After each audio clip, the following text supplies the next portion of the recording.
Samajwadi party के राष्ट्रीय अध्यक्ष श्री अखिलेश यादव जी व नेता प्रतिपक्ष राम गोविंद चौधरी जी मुलाकात। सपा एमएलसी अरविंद सिंह जी ने हरदोई समाजवादी पार्टी के जिलाध्यक्ष जितेंद्र वर्मा जीतू पटेल की माता स्वर्गीय उषा वर्मा जी के आवास न्यू सिविल लाइन पेहानी चुंगी जाकर पुष्प अर्पित कर श्रद्धांजलि अर्पित की। वो समाजवादी पार्टी के जिलाध्यक्ष जीतू वर्मा व उनके परिवार से मुलाकात कर शोक संवेदना व्यक्त की। सपा सुप्रीमो अखिलेश यादव जी ने मीडिया से बातचीत करते हुए कहा, जनता समाजवादी पार्टी के साथ है। समाजवादी पार्टी हर जाति वर्ग के लोगों को जोड़ रही है। 2022 में समाजवादी पार्टी की सरकार बनेगी। सपा सरकार बनने पर नौजवानों को नौकरी रोजगार देना मेरी प्राथमिकता है। पूर्व की सपा सरकार में मैंने अच्छा काम किया, ये जनता खुद कह रही है। सपा सरकार में किसानों, नौजवानों, मजदूर, गरीबों, महिलाओं के लिए अच्छे कार्य करेंगे। सपा सुप्रीमो ने पार्टी के नेताओं कार्यकर्ताओं से मुलाकात की। हरदोई से जिला ब्यूरो फारूक कुरैशी की रिपोर्ट। सर, तालिबान को लेकर के तालिबान अफगानिस्तान को लेकर के सरकार की नीतियों को किस तरीके से देखते हैं और क्या आपका मत है? ये तालिबान और अफगानिस्तान का बहुत बड़ा मामला है। अगर उसका पुराना इतिहास उठा करके देखें, बहुत सारे देशों ने कोशिश की और अलग अलग कारणों के से वहाँ पर देश में रहे, चाहे ब्रिटेन रहा हो, चाहे रशिया रहा हो, चाहे पाकिस्तान, चाहे अमेरिका।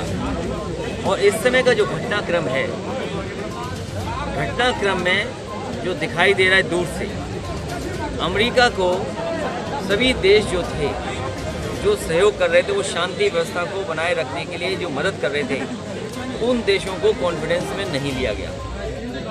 भारत सरकार को तय करना चाहिए कि वहाँ का आम जनजीवन कैसे ठीक हो। भारत सरकार ने भी कई लाख करोड़ रुपए अफगानिस्तान में लगाए हैं। अगर अमेरिका छोड़ के चला गया, तालिबान वहाँ पर कब्जा कर रहा है, तो भारत सरकार ने जो करोड़ों रुपए लगाए थे, लाखों करोड़ों रुपए, भारत सरकार को क्या रास्ता निकालना पड़ेगा, ये भारत सरकार तय कर सकती है। कि जो टिकट वितरण होगा आपका, तो उसमें कार्यकर्ताओं को तरजीह दी जाएगी कि बाहरी जीता हो। देखिए, जो जीतने वाला होगा उसको टिकट मिलेगी और हर पॉलिटिकल पार्टी यही कोशिश करती है कि जो जीते। दूसरे दलों के कैंडिडेट जो आएंगे उनको भी अब कई दल के आ रहे हैं, अब क्या करें बताओ, ना ले उनको। हरदोई में भी कुछ लोग पहुंच जाएंगे समय से। नहीं, समाजवादी पार्टी का सम्मान देने का काम। सर, बसपा अगर वहाँ अपमानित हो रहे हो तो बताओ।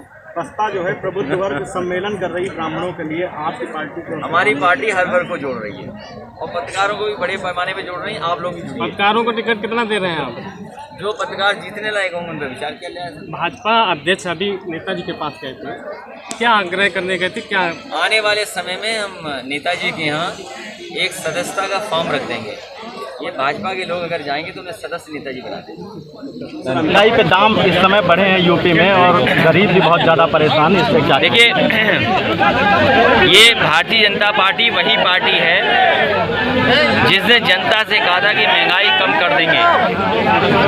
महंगाई भारतीय जनता पार्टी ने, अगर याद कीजिए, चुनाव शुरू होने से पहले और जो उस समय की सरकार कांग्रेस पार्टी थी, उस पे आरोप लगातार लगाए थे कि महंगाई बढ़ी है।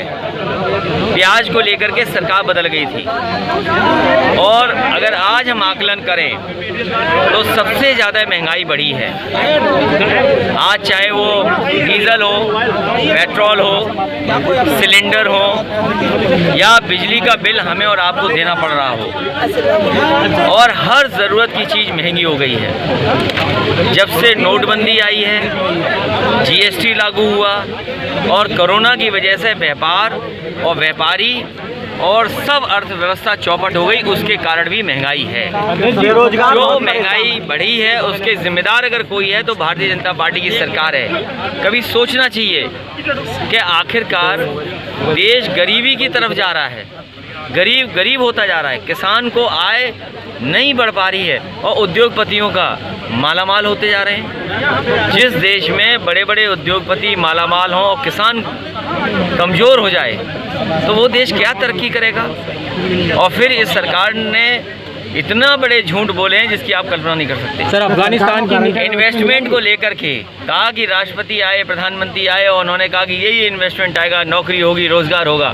बताओ कहाँ है नौकरी, कहाँ है रोजगार? सिलेंडर बांटे, सरकार बना ली। उज्ज्वला है क्या वो? अब तो बुज्जुला हो गई, उज्ज्वला नहीं बची। अब तो भारतीय जनता पार्टी को अपनी योजना का नाम बदल देना चाहिए और बुज्जुला कहना चाहिए, क्योंकि लोग सिलेंडर को अपना स्टूल बना के रख रहे हैं या सामान रखे दे रहे हैं उस पर। सर, कोविड-19 का दौर चल रहा है, ऐसे में अभी फीवर को लेकर के भी काफ़ी केस सामने आ रहे हैं। ऐसे में सरकार को किस तरीके की योजनाएं बनानी चाहिए?